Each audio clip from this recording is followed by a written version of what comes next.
आगा सईद बाकिर अल नजफी अलैहिर्रहमा की आखिरी रसूमात में कश्मीरी सुन्नियों, पंडितों और कश्मीरी सिखों समेत हजारों अफराद ने शिरकत की। मरहूम कश्मीर के मुमताज शिया आलिम थे और जुमे की सुबह इंतकाल कर गए। वो जम्मू कश्मीर के सबसे ज्यादा काबिल एहतराम शिया उलमा में से एक थे, जो अपनी गहरी रूहानी बसीरत, मजहबी उलूम पर कमान और कम्युनिटी की रहनुमाई के लिए मशहूर थे। बड़गाम के मशहूर आगा खानदान में 1940 में पैदा हुए। बाबुल इल्म में इब्तिदाई तालीम हासिल की। इराक के नजफ अशरफ में वाक़ा हौज़े इल्मिया में आला तालीम हासिल की, जो कि दुनिया के सबसे बड़े शिया मदारिस में से एक है, जहां उसकी तश्कील उस वक्त के सरकर्दा उलमा की तालीमात से हुई। 1982 में कश्मीर वापस आकर अल्लामा बाकिर अलैहिर्रहमा एक अखलाकी और फिक्री कुव्वत के तौर पर उभरे। अरबी, फारसी और कश्मीरी में रवानी के साथ उसने अपने खुतबात, शायरी और तहरीरों के जरिए खिते की मजहबी गुफ्तगू को तकवीत बख्शी। उन्होंने नजफ के उलमी रवायात और कश्मीरी कम्युनिटी की उभरती हुई जरूरियात के दरमियान एक पुल का काम किया। तलबा और मुफक्किरीन की नस्लों की रहनुमाई की। शहीद मुर्तजा मुतहरी अलैहिर्रहमा अवार्ड के वसूल कुनंदा के तौर पर इस्लामी फिक्र में उनकी खिदमात को मकामी हदूद से कहीं ज्यादा तस्लीम किया गया।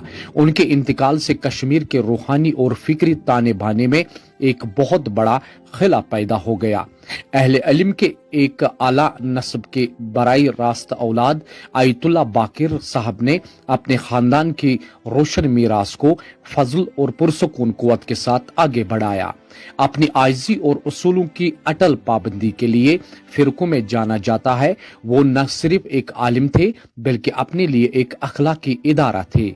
आपके गहरे अक्कासी खुतबात से लेकर उसकी समझदार लेकिन मौसर समाजी मौजूदगी तक उसकी जिंदगी हिकमत, ईमान और हम आहंगी की परवरिश के लिए वक्फ थी। तलबा, उलमा और आम लोगों की नस्लें इन्हें एक रहनुमा के तौर पर देखती थी, जो नेकी के रास्ते पर नरमी से लेकिन मजबूत से चलते थे। समाजी कारकुन हकीम सोहेल अब्बास कश्मीर ने याद दिलाते हुए कहा कि अल्लामा साहिब से मेरी मुलाकातें इल्म के समंदर में सफर की तरह थीं। पहले सलाम से लेकर आखिरी सलाम तक सिर्फ हिकमत के मोती सुनने को मिले, दुनियावी खलफशार का कोई लफ्ज नहीं। मैंने उनके मौजूदगी में बैठकर खुशी महसूस की। उनके नुकसान को न सिर्फ शिया बरादरी ने बल्कि वादी के उन तमाम लोगों ने भी महसूस किया है जो रूहानी सालमियत और फिक्री गहराई की कदर करते हैं। दुनिया भर के उलमा, अकीदतमंदों और कम्युनिटी लीडरों की जानिब से खराज तहसीन पेश करना जारी है। जैसे ही कश्मीर और इससे बाहर दुआएं होती है, लोग इज्तिमाई तौर पर एक ऐसे आलिम की याद में खड़े होते हैं जिसकी आवाज अगरचे अब खामोश है, वक्त के गलियारों में गूंजेगी।